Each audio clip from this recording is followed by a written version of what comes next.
তিনি এমন একজন নবী ছিলেন যার পিতাবিহীন জন্ম হয়েছিল, যিনি দোলনায় থাকা অবস্থায় কথা বলেছিলেন, অন্ধের চোখে আলো ফিরিয়ে দিয়েছিলেন, এমনকি মৃতকে জীবিত করেছিলেন। আরও অবাক করা বিষয় হল তিনি আজও জীবিত আছেন আকাশে। আজ আমরা আপনাদের সামনে তুলে ধরব সেই মহান নবীর মহিমান্বিত জীবনের গল্প, হযরত ঈসা আলাইহিস সালাম।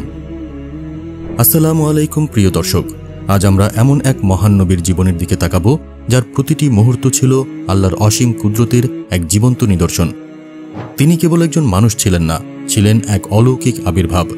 পিতাবিহীন তার জন্ম, নবজাতক অবস্থায় কথা বলা, অন্ধকে দৃষ্টি ফিরিয়ে দেওয়া আর মৃতকে জীবিত করা, প্রতিটিই ছিল মহান রবের ক্ষমতার বহিঃপ্রকাশ। আর জানেন কি, তিনি আজও জীবিত আছেন আকাশে, এক মহিমান্বিত প্রত্যাবর্তনের অপেক্ষায়। এই গল্প সেই নবীর যাকে মানুষ ভুল বোঝাবুঝির বশবর্তী হয়ে কেউ কেউ গড বা ঈশ্বরের আসনে বসিয়েছে, অথচ তিনি ছিলেন আল্লাহর প্রেরিত এক বান্দা, তারই এক সম্মানিত রাসূল। আজ আমরা হযরত ঈসা আলাইহিস সালামের পবিত্র জীবন, তার অলৌকিক ক্ষমতা এবং তার মহিমান্বিত প্রত্যাবর্তনের সেই অমর কাহিনী আপনাদের সামনে তুলে ধরব। চলুন শুরু করা যাক সেই মহাযাত্রা। আমাদের কাহিনীর শুরু এক পবিত্র নারীর আত্মত্যাগ আর বিনম্রতা দিয়ে। তিনি ছিলেন মরিয়ম আলাইহিস সালাম, তার যুগের নারীদের মধ্যে পবিত্রতা, বিনয় এবং লজ্জাশীলতার মূর্ত প্রতীক। একদিন তিনি এক নির্জন পাহাড়ি গুহায় গভীর ইবাদতে মগ্ন ছিলেন। তার হৃদয় ছিল আল্লাহর প্রতি নিবেদিত। এমন সময় হঠাৎ তার সামনে এক অসাধারণ সুদর্শন পুরুষ আবির্ভূত হলেন। মরিয়ম আলাইহিস সালাম স্বভাবতই ভয় পেয়ে গেলেন, কারণ তিনি ছিলেন অত্যন্ত লাজুক এবং নির্জনতা তার জীবনের অংশ ছিল। তিনি বললেন, আমি তোমার থেকে আল্লাহর আশ্রয় চাই, যদি তুমি পরহেজগার হও। কিন্তু সেই আগন্তুক কোনো সাধারণ মানব ছিলেন না, তিনি ছিলেন ফিরিশতা জিবরিল আলাইহিস সালাম। এক শান্ত ও সৌম্য হাসি দিয়ে তিনি জবাব দিলেন, আমি তোমার প্রভুর পক্ষ থেকে এসেছি তোমাকে এক পবিত্র পুত্র দান করতে। মরিয়ম আলাইহিস সালাম বিস্ময়ে হতবাক। অবিবাহিতা কুমারী হয়ে কিভাবে তার সন্তান সম্ভব? তার চোখে মুখে প্রশ্ন আর অবিশ্বাসের ছায়া স্পষ্ট। তিনি বললেন, কিভাবে আমার পুত্র হবে যখন কোনো পুরুষ আমাকে স্পর্শ করেনি? জিবরিল আলাইহিস সালাম বললেন, এভাবেই তোমার প্রভু বলেছেন, এটা আমার জন্য সহজসাধ্য। আর উদ্দেশ্য হলো, আমি তাকে মানুষের জন্য একটি নিদর্শন বানাবো এবং আমার পক্ষ থেকে রহমত স্বরূপ প্রেরণ করব। এটি এমন এক বিষয় যা সুনির্ধারিত। মরিয়ম আলাইহিস সালাম আল্লাহর এই অসীম কুদরতের সামনে নিজেকে সমর্পণ করলেন। তার অন্তরে নেমে এলো এক অনাবিল শান্তি, যদিও ভবিষ্যৎ নিয়ে সংশয় আর লোকনিন্দার ভয় তখনও তার মনে দানা বেঁধেছিল। সুবহানাল্লাহ, আল্লাহর ইচ্ছা পূরণ হবেই। মহান আল্লাহর অসীম হুকুমে মরিয়ম আলাইহিস সালাম কোনো পুরুষের সংস্পর্শ ছাড়াই গর্ভবতী হলেন। এই অলৌকিক ঘটনা তাকে সমাজের সামনে এক কঠিন পরীক্ষার মুখে ঠেলে দিল। লোকনিন্দা থেকে বাঁচতে তিনি নিজেকে লোকচক্ষুর আড়ালে রাখলেন। প্রসব বেদনা তাকে এক খেজুর গাছের নিচে নিয়ে গেল। সেখানে আল্লাহর নির্দেশে অলৌকিকভাবে টাটকা খেজুর এবং ঝর্ণার নির্মল পানি দ্বারা তিনি আরাম ও শক্তি পেলেন। এরপর যখন তিনি নবজাতক ঈসা আলাইহিস সালামকে কোলে করে নিজ সম্প্রদায়ের কাছে আনলেন, তখন লোকেরা বিস্ময় ও তিরস্কারের সাথে তাকে ঘিরে ধরল। তাদের চোখে ঘৃণা আর অবিশ্বাস স্পষ্ট ছিল। তারা বলল, হে হারুনের বোন, তোমার বাবা মা তো ভালো মানুষ ছিলেন, তুমি কি করলে? তুমি তো এক জঘন্য কাজ করেছ। মরিয়ম আলাইহিস সালাম তাদের কোনো কথার জবাব দিলেন না, কেবল চুপ করে নবজাতক শিশুর দিকে ইশারা করলেন। তার নীরব ইঙ্গিত তাদের আরও ক্ষিপ্ত করে তুলল। তারা উপহাস করে বলল, আমরা কি দোলনায় থাকা শিশুর সাথে কথা বলবো? কিন্তু তখনই ঘটল এক মহাবিস্ময়। সেই ছোট্ট শিশু মায়ের কোলে বসেই সুস্পষ্ট কণ্ঠে কথা বলে উঠল, যা মানব ইতিহাসে এক অনন্য সাধারণ ঘটনা। তিনি বললেন, আমি আল্লাহর বান্দা, তিনি আমাকে কিতাব দান করেছেন, আমাকে নবী বানিয়েছেন, আর আমি যেখানেই থাকি না কেন তিনি আমাকে বরকতময় করেছেন এবং আমাকে নির্দেশ দিয়েছেন সালাত ও জাকাত আদায় করতে যতক্ষণ আমি জীবিত থাকি, আর আমাকে মায়ের প্রতি অনুগত করেছেন এবং তিনি আমাকে অহংকারী ও দুর্ভাগা করেননি। আমার প্রতি সালাম যেদিন আমি জন্মগ্রহণ করেছি, যেদিন আমি মৃত্যুবরণ করব এবং যেদিন আমি জীবিত হয়ে পুনরুত্থিত হব। সুবহানাল্লাহ।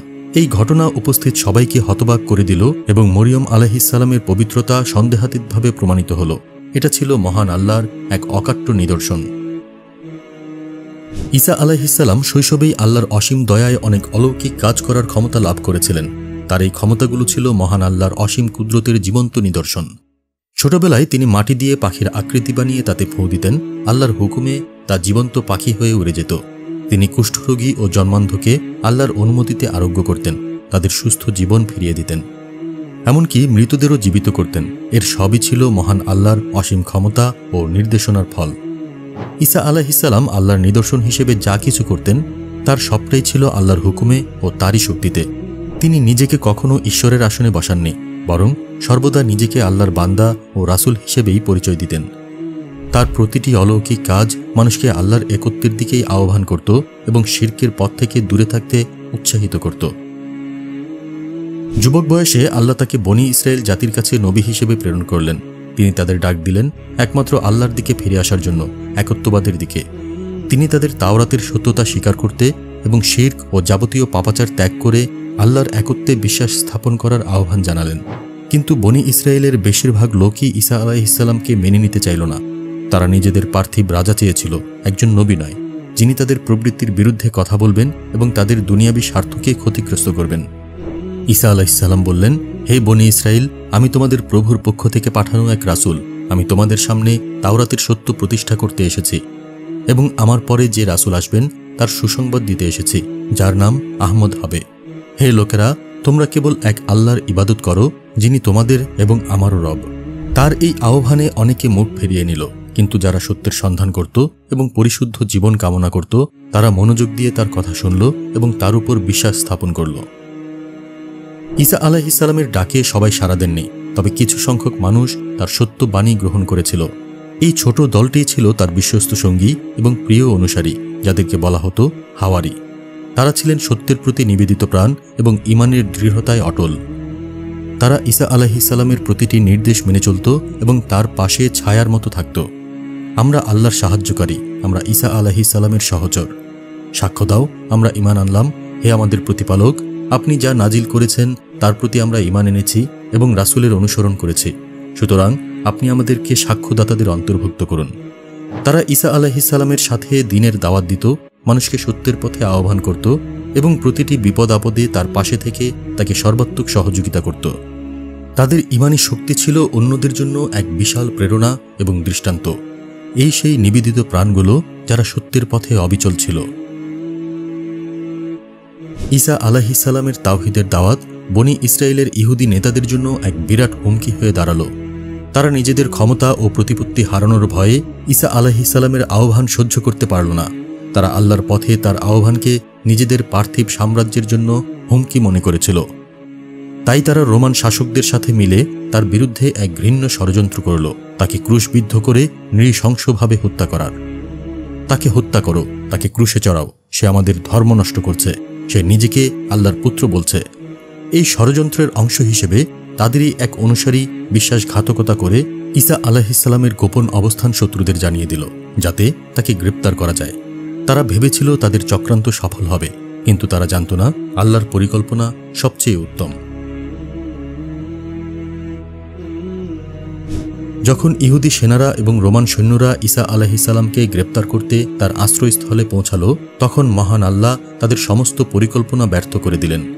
তারা যাকে ক্রুশে চড়িয়েছিল সে ছিল আল্লাহর কুদরতে ঈসা আলাইহিসসালামের মতো দেখতে একজন। আল্লাহ আরেকজন ব্যক্তিকে ঈসা আলাইহিসসালামের রূপ দান করেছিলেন, আর মহান আল্লাহ ঈসা আলাইহিসসালামকে সসম্মানে জীবিত অবস্থায় আসমানে তুলে নিলেন। তারা ঈসা আলাইহিসসালামকে হত্যা করেনি, ক্রুশবিদ্ধও করেনি, বরং তাদের সামনে তাকে অনুরূপ ঈসা আলাইহিসসালামের মতো দেখতে একজন বানিয়ে দেওয়া হয়েছিল। যারা এ ব্যাপারে মতভেদ করে তারা নিশ্চয়ই সন্দেহে আছে। তাদের কাছে এ বিষয়ে কোনো জ্ঞান নেই, তারা শুধু ধারণা অনুসরণ করে। আর এটা নিশ্চিত যে তারা তাকে হত্যা করেনি, বরং আল্লাহ তাকে নিজের দিকে তুলে নিয়েছেন, আর আল্লাহ পরাক্রমশালী, প্রজ্ঞাময়। সুবহানাল্লাহ। এই অলৌকিক ঘটনা আল্লাহর অসীম ক্ষমতা ও তার নবীর প্রতি তার ভালোবাসা প্রমাণ করে। ঈসা আলাইহিসসালাম আজও জীবিত আছেন, আসমানে তার রবের সান্নিধ্যে কিয়ামতের দিনের জন্য অপেক্ষা করছেন। কি অসাধারণ এক মহিমা! হ্যাঁ প্রিয় দর্শক, ঈসা আলাইহিসসালাম এখনও আকাশে জীবিত আছেন। তার দুনিয়ায় ফিরে আসা কিয়ামতের অন্যতম বড় নিদর্শন এবং এক অনিবার্য সত্য। তিনি দুনিয়ায় ফিরে আসবেন দাজ্জালের ভয়াবহ ফিতনার সময়, দাজ্জালকে হত্যা করার জন্য। দাজ্জাল হবে মানব ইতিহাসের সবচেয়ে বড় মিথ্যুক এবং ফিতনাকারী, যে নিজেকে রব বলে দাবি করবে এবং মানুষকে ব্যাপক হারে পথভ্রষ্ট করবে। তার এক চোখ অন্ধ থাকবে আর তার কপালে কাফির লেখা থাকবে, যা কেবল মুমিনরাই দেখতে পাবে। সে পৃথিবীর বুকে ব্যাপক বিপর্যয় সৃষ্টি করবে, অভাবীদের সাহায্য করার নামে ধোঁকা দেবে এবং মৃতকে জীবিত করার মতো ভেলকিবাজি দেখাবে, যা আসলে শয়তানদের মাধ্যমে হবে। যখন দাজ্জালের ফিতনা চরম আকার ধারণ করবে এবং পৃথিবী তার অত্যাচারে জর্জরিত হবে, ঠিক তখনই ঈসা আলাইহিস সালাম শামের বা সিরিয়ার দামেস্ক শহরের পূর্ব দিকের সাদা মিনারের কাছে অবতরণ করবেন। তিনি আল্লাহর নির্দেশে অবতরণ করবেন, যেন সুগন্ধি থেকে মুক্ত ঝরে পড়ছে। আবু হুরায়রা রাদিয়াল্লাহু আনহু থেকে বর্ণিত, রাসূলুল্লাহ সাল্লাল্লাহু আলাইহি ওয়াসাল্লাম বলেছেন, সেই সত্তার শপথ যার হাতে আমার প্রাণ, মারিয়ামের পুত্র ঈসা তোমাদের মাঝে ন্যায়পরায়ণ শাসক হিসেবে অবতরণ না করা পর্যন্ত কিয়ামত সংঘটিত হবে না। তিনি ক্রুশ ভেঙে দেবেন, শূকর হত্যা করবেন, জিজিয়া উঠিয়ে দেবেন এবং সম্পদ এত বেশি হবে যে কেউ তা গ্রহণ করতে চাইবে না। ঈসা আলাইহিস সালাম অবতরণ করার পর দাজ্জালের বিরুদ্ধে যুদ্ধ করবেন এবং তাকে হত্যা করবেন লুদ্দ, যা বর্তমান ইসরায়েলের লোদ বিমানবন্দর সংলগ্ন এলাকা নামক স্থানে। তিনি ইসলামের আইন অনুযায়ী শাসন করবেন, সকল প্রকার বাতিল ধর্ম বিলুপ্ত করবেন, ক্রুশ ভেঙে দেবেন যা খ্রিস্টানদের বিকৃত বিশ্বাসের প্রতীক, শূকর হত্যা করবেন যা খ্রিস্টান ও অন্যদের কাছে হালাল হিসেবে বিবেচিত। তিনি জিজিয়া কর, যা মুসলিমদের উপর আরোপিত কর, তুলে দেবেন, কারণ তখন ইসলাম ব্যতীত আর কোনো ধর্ম থাকবে না।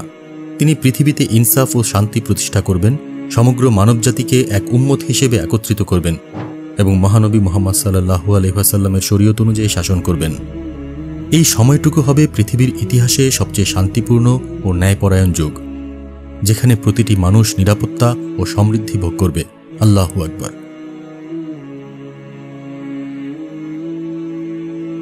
ঈসা আলাইহিস সালাম যখন দুনিয়ায় ফিরে আসবেন, তখন তিনি প্রায় 40 বছর পৃথিবীতে জীবিত থাকবেন।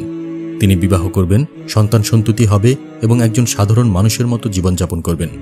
ইসলামের আদর্শ অনুযায়ী বিচার ও শাসন প্রতিষ্ঠা করবেন। অতঃপর তিনি মৃত্যুবরণ করবেন এবং তাকে দাফন করা হবে রাসূল সাল্লাল্লাহু আলাইহি ওয়াসাল্লামের পবিত্র রওজা মোবারকের পাশে মদিনার মসজিদে নববীতে। সেখানে তার জন্য একটি ফাঁকা কবর সংরক্ষিত আছে, যা তার আগমনের অপেক্ষায় রয়েছে।